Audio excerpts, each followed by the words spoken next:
The morning sun glinted off the water of Pine Ridge Community Pool, casting dancing reflections on the ceiling. At exactly 6:15 a.m., May pushed open the heavy glass door, her swim bag slung over her shoulder and a thermos of green tea clutched in her hand. The familiar scent of chlorine greeted her, a smell that most people wrinkled their noses at but that May had come to associate with peace. "Morning, May," called Mr. Reynolds, the elderly pool manager who arrived even earlier than she did. His white hair stuck out in all directions, and his eyes crinkled at the corners when he smiled.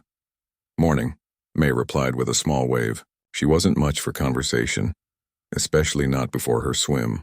That was the whole point of coming at this hour. The quiet, the routine, the solitude. The pool was divided into 6 lanes, but at this early hour, only 2 other regulars were there.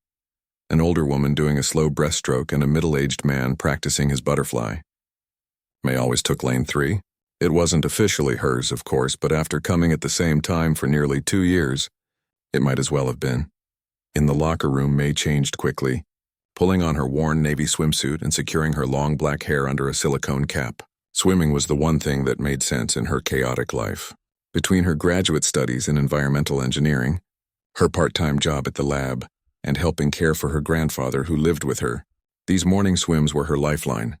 60 minutes where nothing existed except the rhythm of her strokes and the counting of her laps.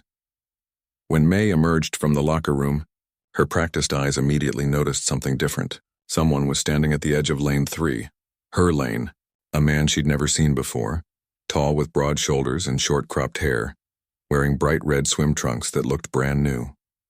She hesitated, hovering at the edge of the pool area. Maybe he was just looking at the pool. Maybe he'd take one of the other lanes, but no. As she watched, he set down his towel on the bench behind lane 3 and began to stretch his arms across his chest. May approached slowly, placing her own towel and water bottle at the edge of the lane. The man looked up. "Morning," he said with an easy smile that didn't quite reach his eyes. Something about him seemed tense, watchful. "Good morning," May replied, her voice neutral. "Are you new here?" "Just moved to the area last week," he said, extending his hand. "Thomas Chen, but everyone calls me Tom." May shook his hand briefly. "May Wong." An awkward silence fell between them as they both looked at the lane. May checked the large clock on the wall. 6:22 a.m. She needed to start her routine. "I usually swim in this lane," she said finally, trying to keep her voice light. "Every morning at this time?" Tom raised his eyebrows slightly. "Oh, I didn't realize the lanes were assigned." "There's no sign or anything." "They're not officially assigned," May admitted, "but the regulars kind of have their spots. It's been my lane for almost 2 years." Tom glanced around at the nearly empty pool. "What about those lanes?" He gestured toward the 3 empty ones on the far side. "Lane 4 has a slow leak in the lane divider. 5 gets the glare from the skylights and 6 is right under the air vent," May explained, feeling slightly embarrassed at how particular she sounded. But her routine was important. Her routine was everything. Tom's expression hardened slightly. "Look, I just want to swim. The pool policy says lanes are first come, first served unless they're reserved for classes. I don't see a reservation sign." "I understand, but is there a problem here?" Mr. Reynolds appeared beside them, his perpetual smile firmly in place, though his eyes darted worriedly between the 2 swimmers. "No problem," Tom said quickly. "Just figuring out the lane situation." Mr. Reynolds nodded. "We encourage lane sharing when it gets busy, but with 4 empty lanes, there's plenty of room for everyone right now."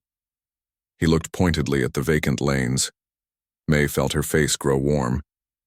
She knew she was being unreasonable, but the thought of changing her routine even slightly made her chest tighten. Lane 3 had the perfect depth, the perfect distance from the windows, the perfect everything. "I've been swimming in lane 3 every morning for almost 2 years, she explained to Mr. Reynolds, who already knew this but nodded patiently anyway. "It's part of my routine." Tom crossed his arms. "And I'm trying to establish my routine. I picked this lane because it's in the middle of the pool. I like to have even space on both sides when I swim." Mr. Reynolds looked between them again, his smile now strained. "Well, as I said, we have plenty of empty lanes today. Perhaps one of you would be willing to—" "I'll take lane 2, Tom interrupted, surprising both of them. He picked up his towel. "It's not worth arguing over.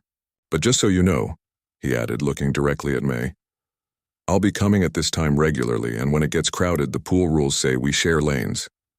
May nodded, relief washing over her. Thank you. And yes, I understand the rules. As Tom walked away, May couldn't help but notice a stiffness in his movements, a controlled precision that seemed familiar somehow. She dismissed the thought and slipped into the water of Lane 3, immediately finding comfort in its familiar embrace. Her swim went well, 50 laps exactly as always, alternating between freestyle and backstroke. But every few laps she found herself glancing over at Lane 2. Tom was a strong swimmer, his technique nearly flawless. He moved through the water with efficiency rather than grace, like someone who had learned to swim for function rather than enjoyment. When she finished her final lap, May hoisted herself out of the pool and reached for her towel.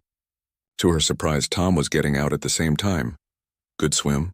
He asked, water streaming down his face. Yes, thanks, May replied. You're a strong swimmer, Tom nodded. Military training? Old habits die hard.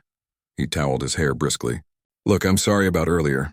Moving to a new place has been more stressful than I expected. The mention of military training triggered something in May's mind. The haircut, the posture, the watchful eyes. Are you a police officer? She asked suddenly. Tom paused, then gave a short nod. Detective. Just transferred to the Pine Ridge Department. He said it matter-of-factly. But May noticed how his eyes studied her reaction. My uncle was on the force in San Francisco, May offered. Not sure why she felt the need to share this. It's a job, Tom said with a shrug. Not always an easy one. He wrapped his towel around his waist. See you around, May Wong. Thanks for the swim space. As he walked toward the men's locker room, May found herself with mixed feelings. Part of her felt guilty for being so territorial about the lane. Another part still resented the disruption to her carefully constructed routine.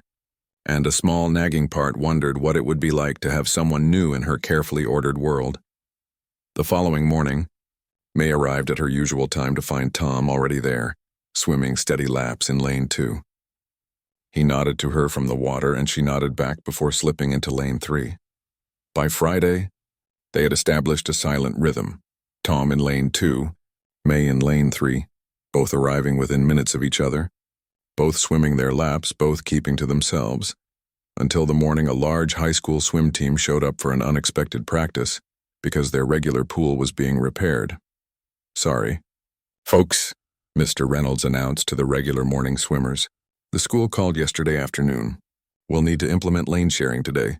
May froze, her swim cap half on. The high school students were loud, laughing and splashing as they crowded around the pool edges. Their coach was trying to organize them into groups. Looks like we're sharing today, Tom said, suddenly beside her. He'd been coming for only a week, but somehow he'd already become part of the landscape of her mornings. I don't share well, May admitted, the tightness returning to her chest. Tom studied her for a moment, then said quietly, Lane 3 or Lane 2? Your choice, but we should decide before those teenagers take everything. May blinked, surprised by the offer. Lane 3, she said automatically. Tom nodded. Lane 3 it is. I'll stay on the right, you stay on the left. We'll make it work. And somehow they did. It wasn't perfect. They had to adjust their timing to avoid collisions at the turns. But it wasn't the disaster May had feared. Tom was respectful of her space, matching his pace to create a rhythm where they were never too close to each other. As they finished their shortened swim and made way for the teenagers, Tom asked, Same time Monday? Same time Monday, May agreed, surprised to find herself almost looking forward to it. Neither of them could have predicted how quickly their careful routine would unravel the following week, or how a simple disagreement about a swimming lane would spiral into something that would change both their lives forever. For the next 2 weeks, May and Tom settled into an uneasy truce. Each morning they would nod to each other before starting their swims, Tom in Lane 2 and May in Lane 3. When the high school team returned for another practice, they shared Lane 3 without complaint. It wasn't friendly exactly, but it was workable, until the morning Mr. Reynolds posted the new lane sharing policy. May stared at the laminated notice on the bulletin board, her tea growing cold in her hand. Mandatory lane sharing during peak hours, 6 a.m., 8 a.m., and 5 p.m., 7 p.m. What do you think? Tom asked, appearing beside her. He was already in his swim trunks, a towel draped around his neck. I think it's ridiculous, May said, unable to keep the edge from her voice. There are 6 lanes. Why force people to share when there's plenty of room? Tom shrugged. The high school team is using the pool 3 mornings a week now. Plus, I've noticed more people showing up early. The community center must be trying to maximize usage by minimizing everyone's comfort, May muttered. Mr. Reynolds approached, his usual smile replaced with an apologetic look. I see you found our new policy. I know it's a change, but the board voted on it last week. Too many complaints about lanes going unused while others are overcrowded. Who complained? May asked. It's never crowded at 6:15. Mr. Reynolds wouldn't meet her eyes. I can't discuss specific complaints, May, but the policy applies to everyone. As he walked away, May turned to Tom with narrowed eyes. Was it you? Did you complain? Tom looked genuinely surprised. Why would I? I've got lane 2 all to myself. May wasn't convinced. You're new here. Maybe you think things should work differently. Look, Tom said, his voice taking on the same calm, measured tone police officers used at traffic stops. I didn't say anything to anyone. I'm just trying to swim before my shift starts. Your cop voice doesn't work on me, May said, turning away. I'm not one of your suspects. Tom's expression hardened. And I'm not your enemy. But keep acting like this and you won't have many friends at this pool. May ignored him and headed to lane 3. For the first time in years, her swim didn't calm her mind. Instead, with each stroke, her frustration grew. Everything had been perfect before he arrived. Now there were new policies, new faces, new disruptions. The following morning, May arrived to find an even bigger surprise. A whiteboard had been installed at the entrance to the pool area with a lane assignment chart. Names were already filled in, and lane 3 had both her name and Tom's written in dry erase marker. What is this? She demanded when Mr. Reynolds came over. The new system, he explained. We're assigning lanes based on swimmer speed and scheduling. You and Officer Chen swim at about the same pace, so you'll be sharing lane 3. Officer Chen? Since when is he Officer Chen? Mr. Reynolds lowered his voice. He's a detective with the police department, May. He introduced himself to the staff properly last week. The information stung. It felt like Tom had been establishing himself, making connections while she'd been focused only on protecting her routine. When Tom arrived a few minutes later, he glanced at the board and then at May. Looks like we're lane mates now. Did you arrange this? May asked coldly. Tom's patience visibly thinned. No, I didn't arrange anything. Why would I want to share a lane with someone who clearly can't stand me? I don't even know you, May shot back. Exactly my point. Tom adjusted his goggles. I'll stay on the right side. For the next several days, they swam in tense silence, each keeping strictly to their half of the lane. May found herself watching Tom more than she wanted to admit. There was something about his methodical strokes that both irritated and fascinated her. On Friday, the pool was unusually crowded. A water aerobics class had been rescheduled, and the participants were milling around waiting for their instructor. May and Tom's lane was still open, but the atmosphere was chaotic. As they prepared to start their swim, an older woman with a floral swim cap approached them. Excuse me, she said, her voice sweet but determined. Would one of you mind moving to another lane? My friend and I always swim together, and we'd prefer lane 3 because it's in the middle. Before May could respond, Tom said, I'm sorry, ma'am, but lane assignments are posted on the board. We've been assigned to this lane. The woman frowned. Well, surely it wouldn't be a problem to switch just for today. Actually, it would, May found herself saying. We have a routine. Tom glanced at her, surprise flickering across his face at her use of we. The woman huffed. Young people today are so inflexible. In my day, we knew how to be accommodating. As she walked away, Tom let out a small laugh. Did you just defend our lane assignment? Don't read too much into it, May said. But she felt the tension between them ease slightly. Their swim that day was less awkward than before. At one point, when they both reached the wall at the same time, Tom even smiled at her. May didn't smile back, but she didn't scowl either. The following Monday, everything changed. May arrived to find Tom already in the water, but he wasn't alone. A young man with a community center badge was kneeling at the edge of lane 3, talking to Tom as he held onto the wall. What's going on? May asked, setting down her things. The young man, whose badge identified him as Luis, pool supervisor, stood up. Just discussing the new regulations with Officer Chen. Detective, Tom corrected automatically. Right, sorry. Detective Chen mentioned there might be some friction about the lane sharing policy, so I wanted to check in. May looked from Luis to Tom, betrayal washing over her. You reported me? Tom pulled himself half out of the water. I didn't report anyone. I mentioned that the transition to the new policy has been rough for some of the regular swimmers. He specifically asked about any issues. Luis added helpfully. I bet he did, May said coldly. Did he also mention that he's the one who complained to get the policy changed in the first place? Luis looked confused. Actually, the policy change came from the community center board after the high school requested more morning access. Detective Chen had nothing to do with it. Tom gave May a look that clearly said, I told you so, which only made her angrier. I don't appreciate being talked about behind my back, she said. Especially not by someone using their position to influence pool politics. Tom's expression darkened. What is that supposed to mean? I've seen how differently everyone treats you since they found out you're a cop. Mr. Reynolds calls you Officer Chen now. The staff jumps to help you. That's not fair, Tom said, fully climbing out of the pool now. I haven't asked for special treatment. You don't have to ask, May retorted. That's how privilege works. Luis looked increasingly uncomfortable. Look, maybe we should all take a deep breath. The pool is for everyone to enjoy. Exactly my point, May said. It's for everyone, not just those with badges who can throw their weight around. Tom's face flushed. I have never used my position inappropriately. That's a serious accusation. Then stop acting like you own the place, May snapped. Stop trying to change everything that worked perfectly fine before you got here. Other swimmers were starting to watch the exchange. Mr. Reynolds hurried over. Is everything all right? He asked. Fine, Tom said tightly. Just a misunderstanding. Is it? May challenged.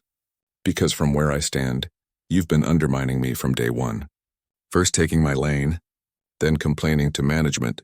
I never complained about you, Tom interrupted, and now having the staff monitor me like I'm some kind of problem swimmer. Luis raised his hands. No one is monitoring anyone. I was just checking in. But May was beyond listening. Weeks of disruption to her carefully ordered life had reached a breaking point. I've been swimming here for 2 years without a single issue. Then you show up and suddenly there are new rules, new policies, new problems. Tom took a deep breath, visibly trying to control his temper. This isn't about you, May.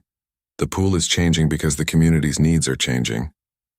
And you just happen to be the one benefiting from all these changes?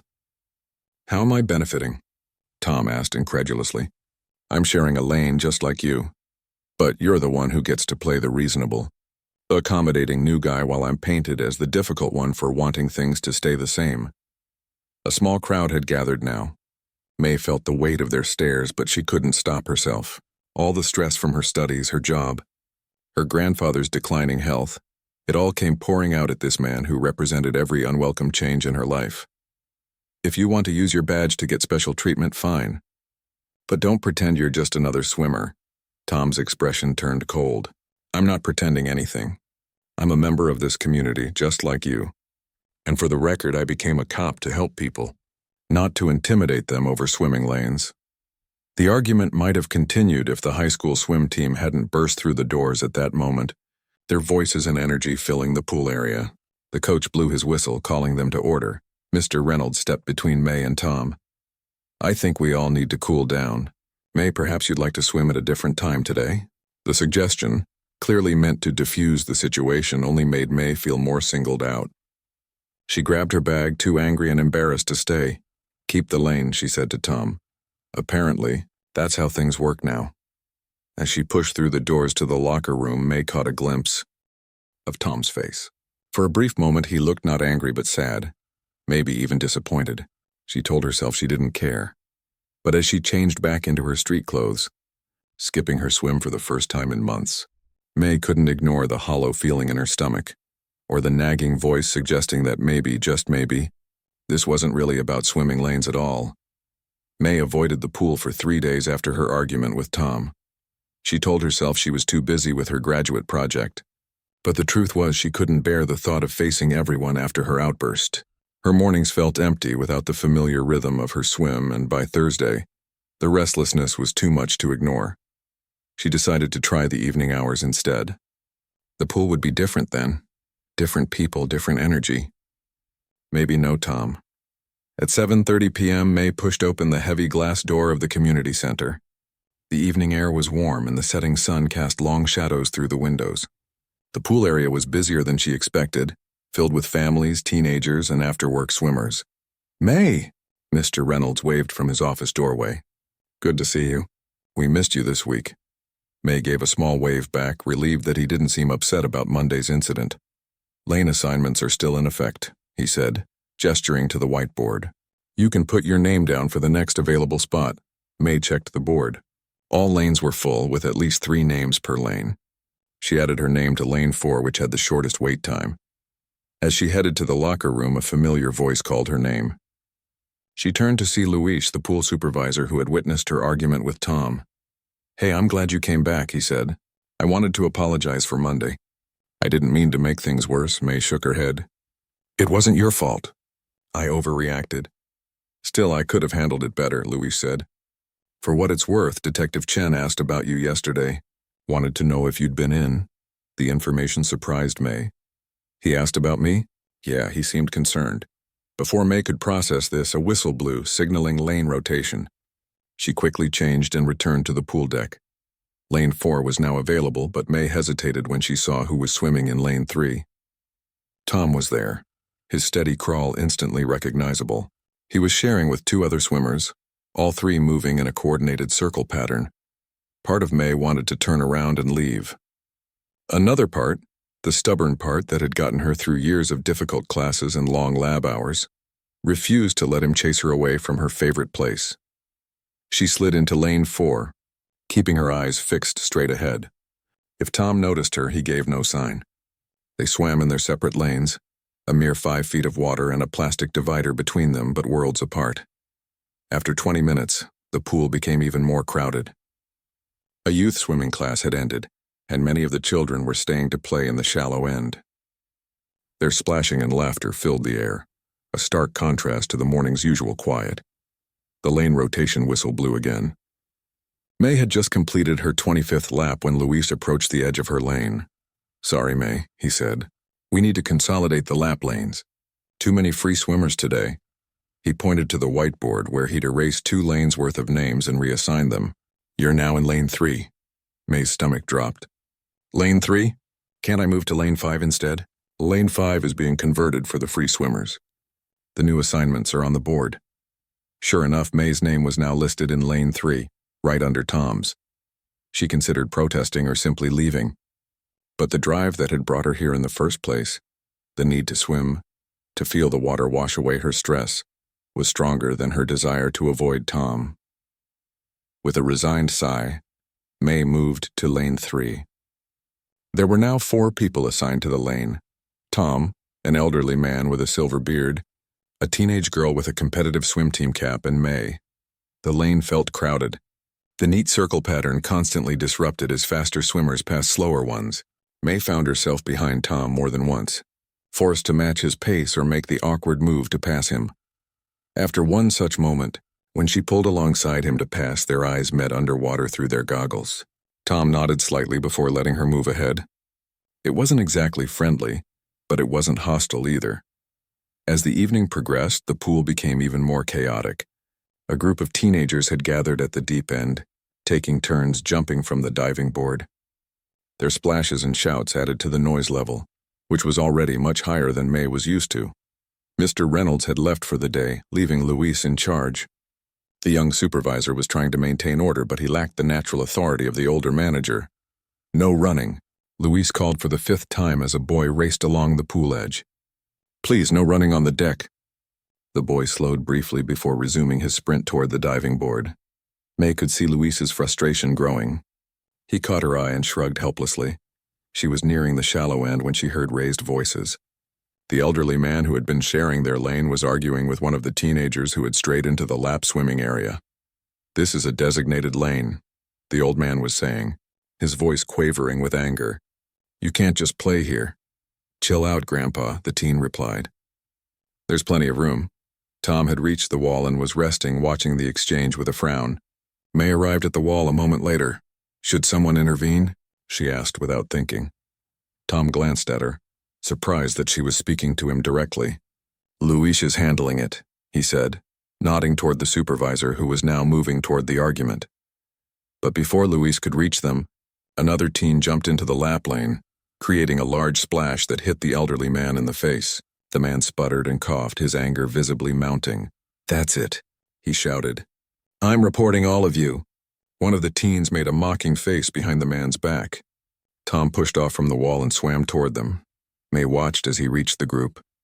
Though she couldn't hear what he said, his body language was calm but firm. The teens seemed less impressed until Tom said something else that made them exchange glances and slowly move away from the lane. The elderly man nodded gratefully to Tom before returning to his swim. Tom began to make his way back to the deep end where May waited. She had to admit he'd handled the situation well. No drama, no power play, just quiet effectiveness. As he approached, she decided she would acknowledge this, a small peace offering in their Cold War. But before Tom reached her, the pool erupted into new chaos. A lifeguard's whistle blew sharply as two of the teens collided while jumping from the diving board. One surfaced immediately, laughing, but the other remained underwater for several worrying seconds before coming up holding his head. "Out of the pool," the lifeguard shouted. "Everyone out!" Tom immediately changed direction, swimming with powerful strokes toward the injured teen. The lifeguard was already at the edge, reaching out with a rescue hook, but the teen was disoriented, swimming in the wrong direction. May watched as Tom reached the boy and spoke to him calmly. The teen nodded, allowing Tom to guide him toward the ladder.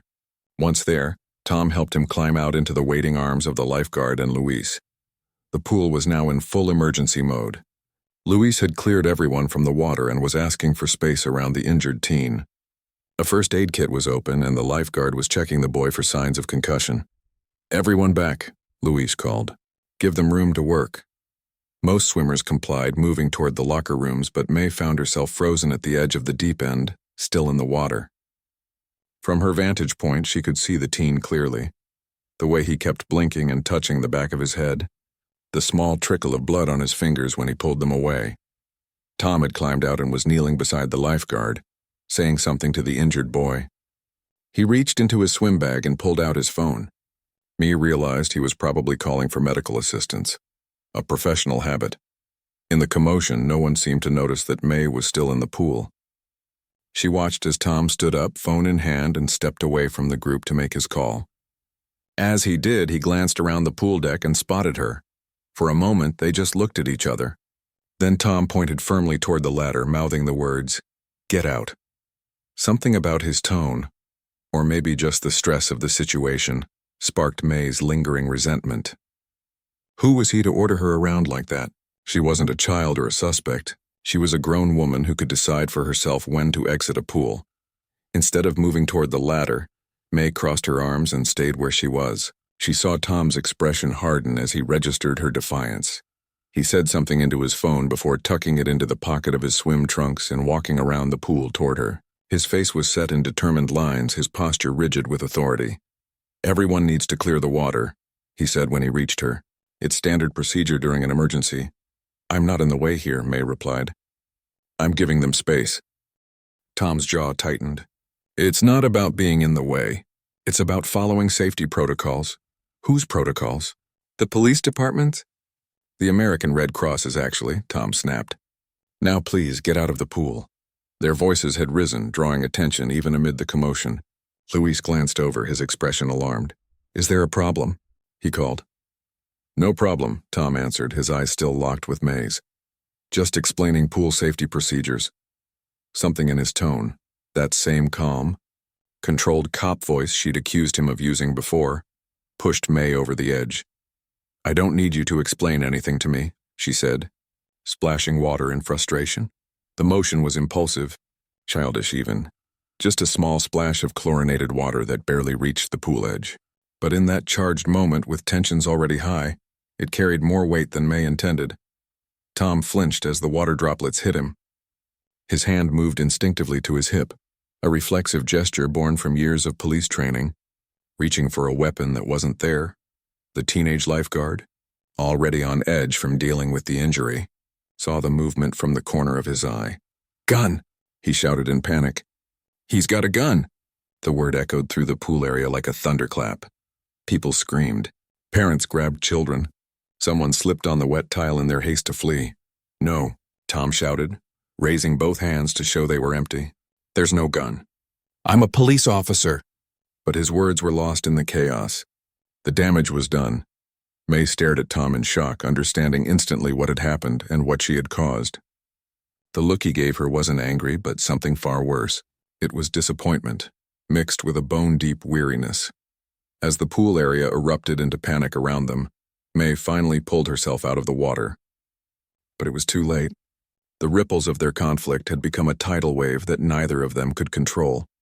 The next morning, May woke to the insistent buzz of her phone. She had silenced all calls last night after escaping the chaos at the pool, but messages were still coming through. 3 from her lab partner asking why she'd missed their meeting, 1 from her grandfather, wondering when she'd be home, and 7 from unknown numbers. She clicked on one and immediately regretted it. "Are you the Asian girl who got the cop to pull his gun at the pool? My cousin was there and said it was crazy." May's stomach twisted. She checked another message. "Channel 8 News here. We'd like to speak with you about the incident at Pine Ridge Community Pool. Please call us back at this number."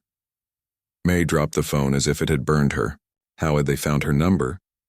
How did they even know who she was? A quick search online answered that question.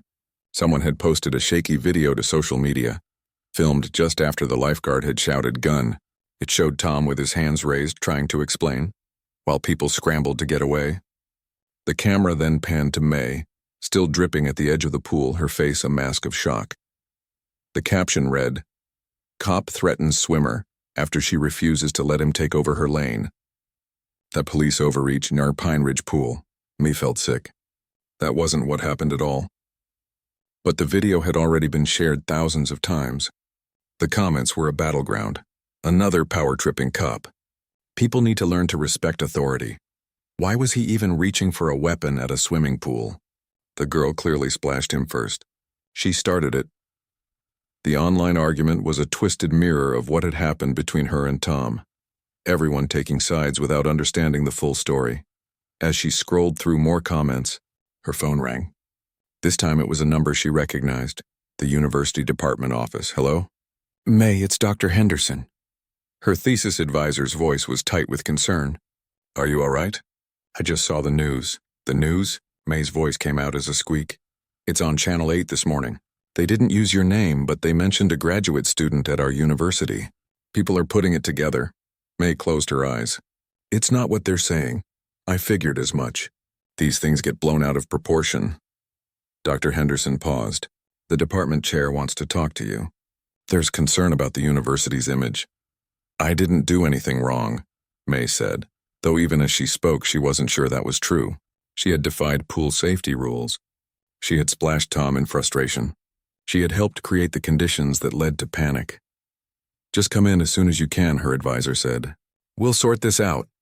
After hanging up, May forced herself to check one more online source, the community center's official page. There it was, a formal statement. Regarding the incident on Thursday evening, the Pine Ridge Community Center is cooperating fully with authorities. The pool will remain closed until further notice. We take the safety of our patrons very seriously, and a full investigation is underway. Authorities? Investigation? It sounded so much worse than what had actually happened. No one had been hurt, at least not by their confrontation. The injured teen from the diving board accident seemed forgotten in all the drama about a gun that never existed. May's phone buzzed again with another unknown number. This time she answered. "Hello, Miss Wong?" An official-sounding voice came through the speaker. "This is Lieutenant Patel from the Pine Ridge Police Department. We'd like you to come in to give a statement about last night's incident." May's heart pounded. "Am I in trouble?" "We're just gathering information at this point. Detective Chen has already provided his account, but we need your perspective as well." Tom had already given his statement. What had he said about her? Had he blamed her for everything? "I can come in this afternoon," she said, trying to keep her voice steady. 2 o'clock works for us," the lieutenant replied. "And Miss Wong? This isn't an interrogation. We're just trying to clear up what happened." But it felt like an interrogation when May sat in the small room at the police station, facing Lieutenant Patel and another officer whose name she immediately forgot in her nervousness. Let's start at the beginning, Lieutenant Patel said, her pen poised over a notepad. How do you know Detective Chen? I don't really know him, May said. We swim at the same pool. We've argued about lane assignments. The lieutenant nodded. And would you describe your relationship as hostile? Not hostile, exactly. May searched for the right word. Tense. For the next hour, May recounted everything, from the first day Tom had arrived at the pool to the moment the lifeguard had yelled, "Gun!" She tried to be fair, acknowledging her own stubbornness and explaining how the misunderstanding had escalated. So you admit to splashing Detective Chen? May nodded miserably. It was childish. I didn't mean to cause a panic. Lieutenant Patel made another note. And did you see Detective Chen reach for his hip? Yes, but it was just a reflex. He didn't have a weapon. He wasn't threatening anyone. Do you think your previous arguments with him colored your interpretation of his actions? The question made May pause. Had she been seeing threats where none existed? Had she turned a fellow swimmer into an enemy simply because he disrupted her routine? Maybe, she admitted. I've been under a lot of stress lately.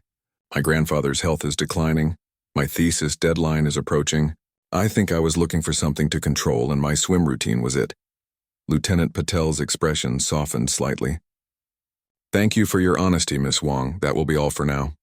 What happens next? May asked. We'll complete our investigation and issue a statement. The community center will determine when to reopen the pool. The lieutenant hesitated. You should know that Detective Chen specifically asked that no charges be filed against you for disrupting emergency procedures. May blinked in surprise. He did? He said it was a misunderstanding that got out of hand. He also mentioned that you're a dedicated student caring for an ailing relative, and that pressing charges would only cause unnecessary hardship. Tom had stood up for her, after everything that had happened. As May left the police station, her phone buzzed with another news alert. The story had grown even bigger. Now there were protest groups planning to gather outside the community center the next day, some supporting the police, others criticizing them. Her small dispute with Tom had somehow become a symbol for larger tensions in the community. She was so distracted that she almost bumped into someone on the station steps. Sorry, she mumbled, then looked up to find herself face to face with Tom. He looked as surprised as she felt. He was in plain clothes, jeans and a button-down shirt on, but still carried himself with the same controlled posture she recognized from the pool. For a long moment, they just stared at each other, neither sure what to say. I heard you gave your statement, Tom finally said. May nodded. Lieutenant Patel said you asked them not to press charges. It wouldn't help anything. Tom glanced at the small group of reporters gathered across the street. One of them noticed them talking and pointed a camera in their direction.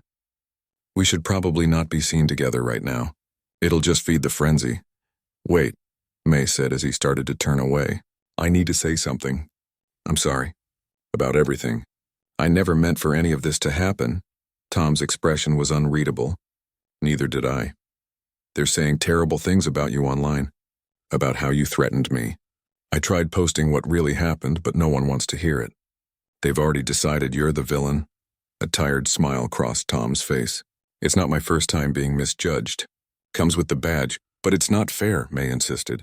This is all because of me and my stupid lane. It's because of both of us, Tom corrected her.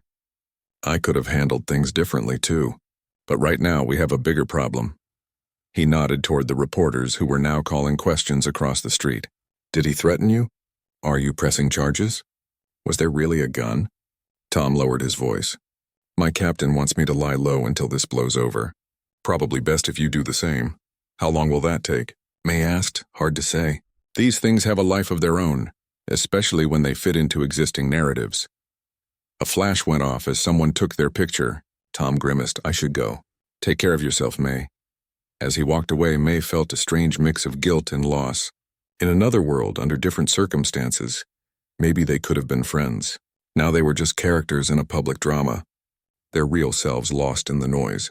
That evening, May sat with her grandfather in their small apartment, trying to explain what had happened while the TV news played softly in the background. So he never had a gun? Her grandfather asked, his English still heavily accented after decades in America. No, Yeye. It was a misunderstanding. Her grandfather nodded slowly. But now people are angry. Yes.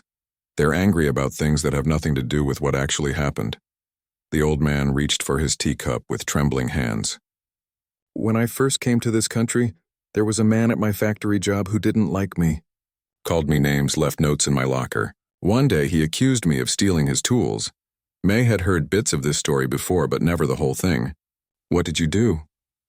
Nothing. I let him shout. I let the foreman search my locker. I said nothing because I thought silence was dignity. He sipped his tea. I was wrong. What do you mean? The misunderstanding grew. Other workers began to avoid me. The real thief was never caught. He fixed May with a sharp look. Silence is not always dignity. Sometimes silence is just silence. May thought about her attempts to correct the online narrative. I tried speaking up. No one listens. Then speak louder. Her grandfather pointed to the TV where footage of Tom raising his empty hands was playing yet again. That man is being judged by people who weren't there. You were there. What can I do? The media has already decided what happened. Her grandfather's eyes, clouded with cataracts but still piercing, held hers. When two people fight in public, they must make peace in public. Private apologies solve nothing. As his words sank in, May's phone buzzed with a news update.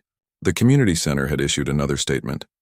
The pool would reopen Monday with new security measures in place. Detective Chen had been placed on temporary administrative duty pending a full review. Tom was being punished for something he didn't do. And May, who had been equally responsible for their conflict, faced no consequences at all. Her grandfather was right. Silence wasn't an option anymore. The question was, what exactly should she say and who would listen? The Monday morning the pool was scheduled to reopen. May arrived at 5:45 a.m., 15 minutes before opening. She wasn't surprised to find a small crowd already gathered outside the community center doors. What did surprise her was the mix of people. News crews with their vans and equipment. A group of about 20 protesters with hastily made signs about police accountability, and an equally sized group with pro-police messages. All this from one misunderstanding at a swimming pool. May hung back, watching as a community center official unlocked the doors at exactly 6:00 a.m. She had spent the entire weekend drafting and deleting social media posts, writing and rewriting emails to local news stations, and finally deciding that her grandfather was right. If she wanted to fix this, she needed to do it in person. As people filed inside, May noticed new security measures immediately. A guard was checking membership cards at the entrance. Signs about pool safety rules were freshly posted. Most notably, a uniformed police officer stood near the reception desk, watching everyone who entered. May approached the front desk, where Mr. Reynolds was checking people in with a tight smile. "Good morning, May," he said, his voice carefully neutral. "Your membership is still active." "I'm not here to swim," May replied. "I need to talk to you about what happened." Mr. Reynolds glanced at the growing crowd. "This may not be the best time." "It's the perfect time," May insisted. "Everyone is here because of what happened between me and Detective Chen, but they don't know the truth." Mr. Reynolds hesitated, then lowered his voice. "The Community Center Board has advised staff not to discuss the incident. There could be legal implications. I'm not asking you to discuss it. I'm asking for a chance to speak." May took a deep breath. "I need to set the record straight." Something in her tone must have convinced him. After a moment, Mr. Reynolds nodded. "Let me see what I can do." While he made a phone call, May looked around the lobby. Local news reporters were interviewing some of the protesters. The police officer at the door was explaining the new security procedures to a family with young children. And in the corner, standing slightly apart from everyone, was a familiar figure. Tom was in civilian clothes, his hands in his pockets, watching the scene with a carefully blank expression. When their eyes met, he gave her a small nod of recognition but made no move to approach her. Mr. Reynolds returned. "The director says you can make a brief statement, but the center can't endorse whatever you say. And no media inside the pool area." "Thank you," May said. "When?" "Now is as good a time as any before it gets more crowded." He gestured to a small raised platform near the community center's announcement board. May nodded, her mouth suddenly dry. She had prepared what she wanted to say, but now that the moment had arrived, her courage wavered. What if no one believed her? What if she made things worse? She caught sight of Tom again. He was watching her with an unreadable expression. Did he know what she was about to do? Taking a deep breath, May walked to the platform and cleared her throat. A few people turned to look, then more as they realized she was preparing to speak. "Excuse me," she said, her voice coming out softer than intended. She tried again. "Excuse me, my name is May Wong, and I'm the woman from the pool incident last Thursday." Now she had everyone's attention. A reporter stepped forward with a microphone, but Mr. Reynolds intercepted him, shaking his head. "I want to tell you what really happened," May continued. "Not what you saw in the video, not what you read online, but the actual truth." The lobby had gone quiet. Even the children seemed to sense the tension and stood still beside their parents. "Detective Tom Chen and I had a disagreement about lane assignments, a childish, petty disagreement that went on for weeks. We were both stubborn. We both refused to compromise. But what happened Thursday night was not what the video shows." May described the events exactly as they had occurred. The crowded pool, the injured teen, the emergency procedures, her refusal to exit the water, the small splash of frustration, Tom's instinctive gesture, and the lifeguard's misinterpretation. There was never a gun, she emphasized. There was never a threat. Detective Chen was trying to enforce pool safety rules, and I was being difficult because of our history of disagreements. That's all. Everything else, the panic, the social media frenzy, these protests, it's all based on a misunderstanding that I helped create. A murmur ran through the crowd. One of the protesters with an anti-police sign frowned and lowered it slightly. "I'm not saying there aren't real problems between police and communities," May continued, "but this incident isn't one of them. Using what happened here to support a larger narrative isn't just wrong. It's harmful. It's harmful to Detective Chen, who was doing his job. It's harmful to the community center, which has always been a safe place. And it's harmful to the real conversations we should be having about actual problems." She looked directly at Tom as she spoke her final words. "I came here today to apologize. To Detective Chen, to the community center staff, and to everyone who was frightened that night. I let a small dispute grow into something it should never have become. I'm sorry." For a moment after she finished, the lobby remained silent. Then someone started to clap, a slow, deliberate applause that others gradually joined.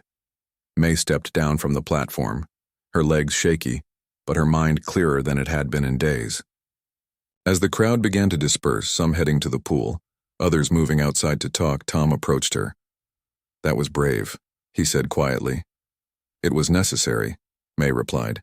"I'm really sorry about everything," Tom nodded. "I am too. We both could have handled things differently from the beginning." A community center board member hurried over to them, looking anxious. "Detective Chen, Miss Wong, the director would like to speak with you both." They followed her to a small office where the community center director, a woman named Dr. Patel with salt and pepper hair and a crisp blazer, waited for them. "Please sit down," she said, gesturing to 2 chairs across from her desk. "That was quite a statement, Miss Wong." May sat stiffly. "I meant every word. I believe you did." Dr. Patel looked between them. "This situation has been challenging for everyone involved. The board has been discussing how to move forward in a way that helps heal our community, rather than divide it further." Tom shifted in his chair. "I understand I've been placed on administrative duty." "Yes, though I've been informed that will likely be resolved soon, given Miss Wong's statement and the conclusions of the police investigation." Dr. Patel tapped her fingers on a folder in front of her. "But that's not why I wanted to speak with you both." She opened the folder and turned it so they could see its contents. A draft of a new community center program titled Building Bridges. Community Police Relations Initiative. "We've been wanting to start something like this for a while," Dr. Patel explained. "Recent events just pushed it up our priority list. The program would create opportunities for positive interactions between local police officers and community members. Swimming lessons for kids, community sports tournaments, that sort of thing." Tom leaned forward, reading the proposal with interest. "We need co-chairs," Dr. Patel continued. "People who understand both perspectives and have experienced firsthand how misunderstandings can escalate." May's eyes widened as she realized what was being suggested. "You want us to work together?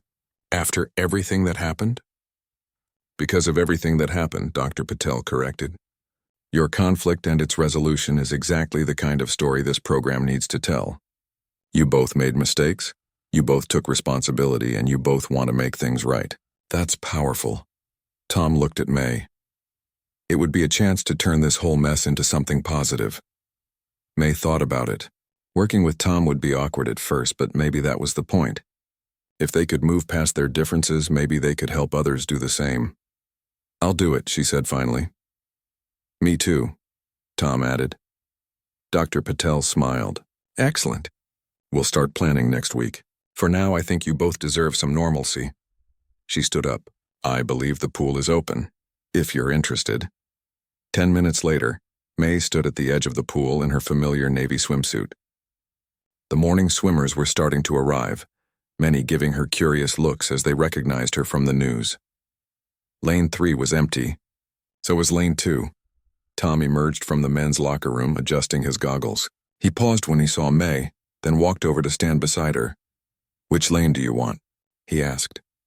May looked at the clear blue water, remembering all the mornings she had insisted on Lane 3, all the conflict that had followed. "Actually," she said, "I've been thinking about trying Lane 4. I hear it has the best underwater acoustics." Tom smiled. A real smile this time, not the tight professional one she was used to seeing. "Lane 4 it is." They slipped into the water together, finding a rhythm that allowed them both to swim without disrupting each other. It wasn't perfect.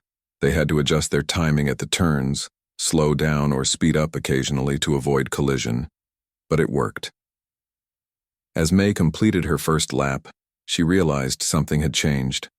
The water still felt the same, still provided the same sense of peace she had always sought, but her perspective had shifted. The pool was no longer just her refuge from the world. It was a shared space, filled with people who had their own routines, their own needs, their own stories. By the time they finished their swim, the pool was filling up with the usual morning crowd. Mr. Reynolds was back at his post, watching over everything with his familiar smile. The lane assignment board had been modified. Now it included guidelines for sharing and communication. "Same time tomorrow?" Tom asked as they prepared to leave. "Same time," May agreed. "But maybe we try Lane 5. I've heard the lighting is actually better than I thought." As they walked out together, past the news vans that were already packing up to follow the next story, past the protesters who were now engaged in actual conversation, rather than shouting slogans, May thought about ripples, how one small action could spread outward, affecting everything it touched. Her argument with Tom had created ripples of misunderstanding and conflict, but maybe their reconciliation could create different ripples, ones of communication, compromise, and community. It wasn't a perfect ending. There were still uncomfortable conversations ahead, still bridges to build and trust to earn. But it was a beginning. And sometimes May reflected as she stepped into the bright morning sunlight, that's all you really need.